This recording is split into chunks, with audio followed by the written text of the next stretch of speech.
To all my enemies out there seeking my demise, my mortal weakness is $3 million cash.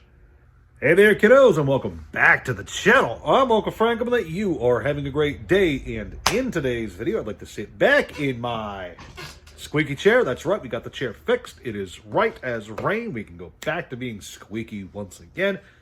Anyway, I'd like to sit back, relax, and have a little conversation with all of you guys about introductory products, which is kind of a nebulous term. It does cover a wide variety of products, but look, here's the long and short of it, okay?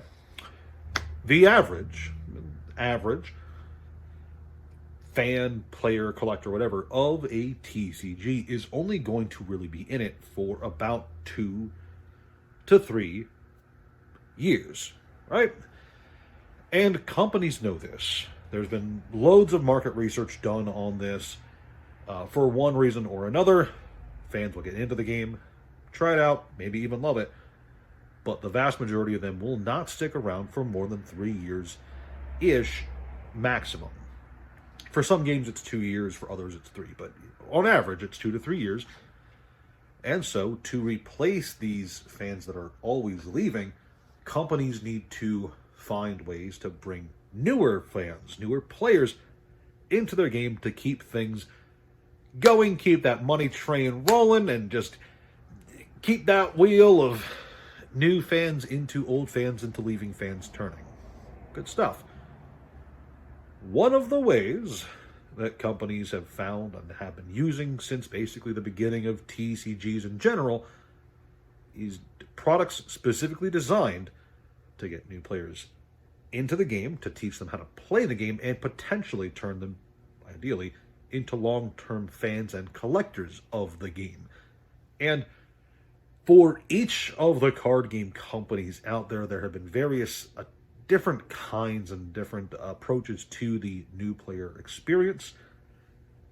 Most companies have tinkered in some way or another when it comes to what specifically you offer to try and entice new players into your game. And I have found that there's really 5 criteria I kind of look at when judging which of these products, which of these new player experiences are good or bad. Now, I should say, before we get any further into the video, that just because I have criteria that I kind of look at and I use to evaluate a product, that doesn't mean that those are the only things that you can use to evaluate whether or not a new player experience is good or even great. Different people will have different onboarding experiences to their TCG. They can be brought in from, for example, Yu-Gi-Oh players. A lot of Yu-Gi-Oh players back in the day, they weren't brought in because of a cool product. They were brought in because they were fans of the anime. A lot of Pokemon fans recently weren't brought in because of a product. They were brought in because of the hype.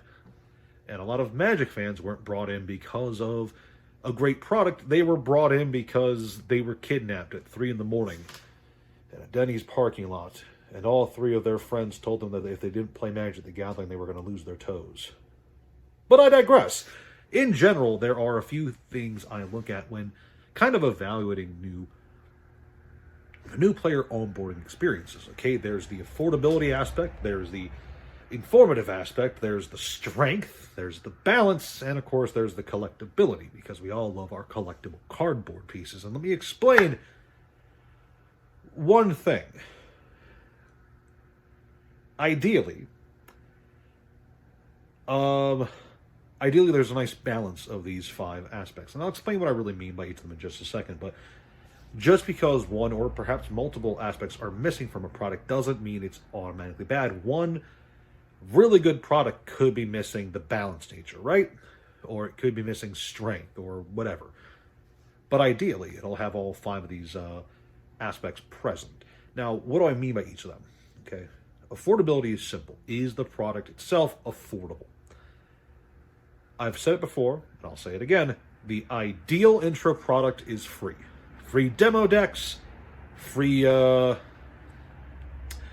decks, free kits given out at stores, lessons at stores, whatever have you. Free will always be best, but in lieu of just literally handing out cards for free, because over a large enough pool of people, that quickly becomes untenable, right?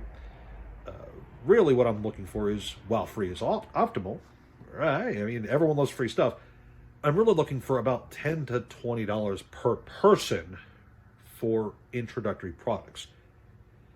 This is why cheaper decks, like a lot of Yu-Gi-Oh decks, are really good for onboarding people, in my opinion, and why I think Commander decks, which tend to have a much higher price tag attached to them, aren't so good as an introductory product.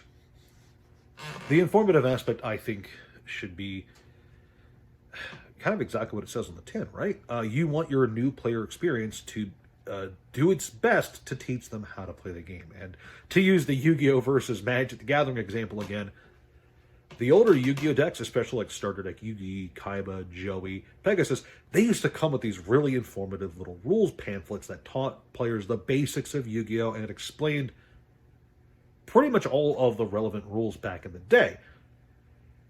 These were really cool. And they're really nostalgic to flip through them these days, right? The Magic the Gathering Commander decks, meanwhile, do not come with rules included.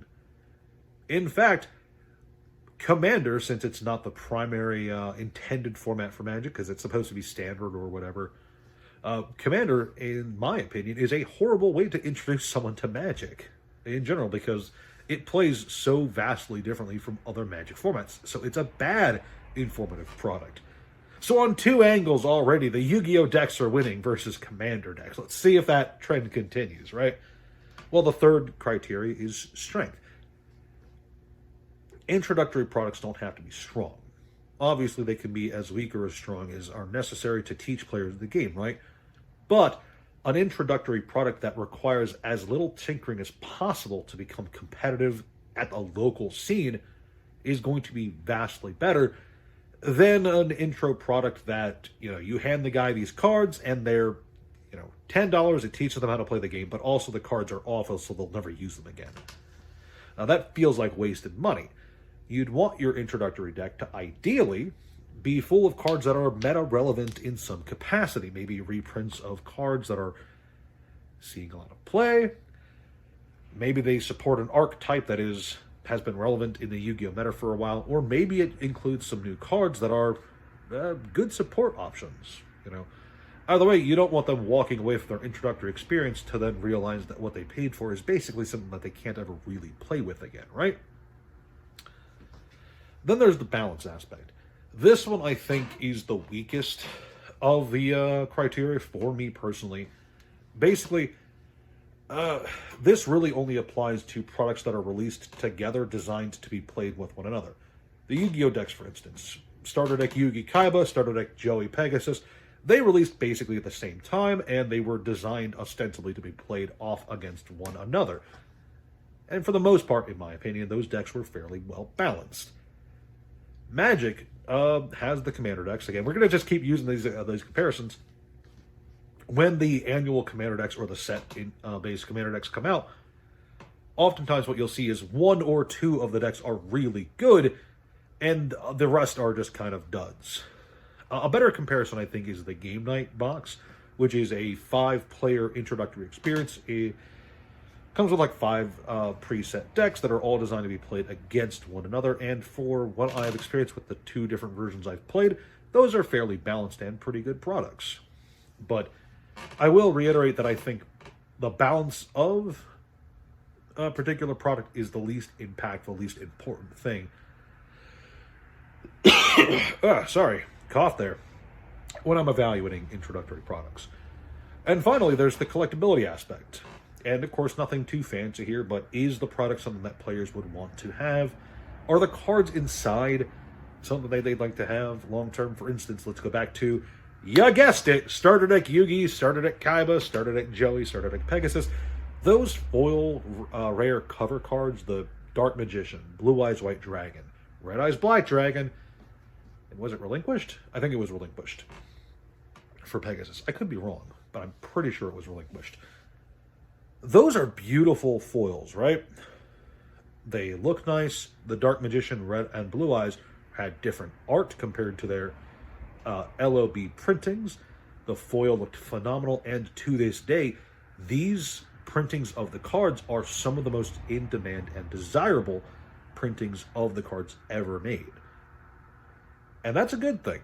I think having some kind of collectability for your introductory products is good, since it invites the people who get into the game with that product to hold on to those cards, to have a sense of affection for them, a sense of collectability attached to them.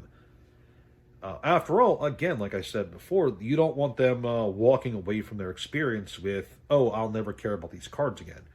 Even something as simple as alternative art is going to be good. Obviously, making something that I can only be found in a deck or an intro product is never really a great idea, because that invites the S word, the scalpers. Especially if that card is good or really playable, right?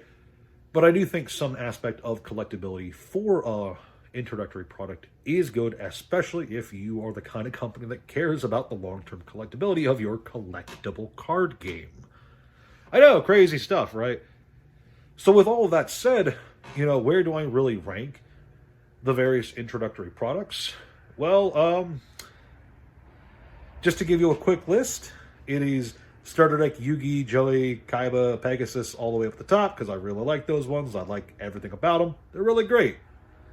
Then right below them is like the free intro, Magic decks, the Weiss Schwartz products, and then all the way down here is all the Commander decks. I'm kidding. I'm joking, obviously. The Commander decks, for the most part, are actually pretty good. It's just that, from my opinion, they aren't great introductory products. They're good for returning players, just not for new guys, in my opinion. But yeah, that's really all I got for you kiddos today. I've been thinking about this for a bit, actually. And I just kind of wanted to put that out there, and I could feel myself choking. Maybe I'm getting sick again. I hope not. I just got over it not too long ago. But alright, I'm going to end this before I start, hacking up a lung. Thank you guys so much for watching. Please like, share, subscribe. Do you agree with me or disagree with me? It doesn't matter. Leave a comment down below to let me know your thoughts. I do read all your comments, and I enjoy them greatly. Thank you guys so much for watching. Check out the Discord and the Patreon, and thank you for watching. Yada, yada, yada. Thank you for watching. Yada, yada, yada. Thank you for watching. I'll see you guys next time.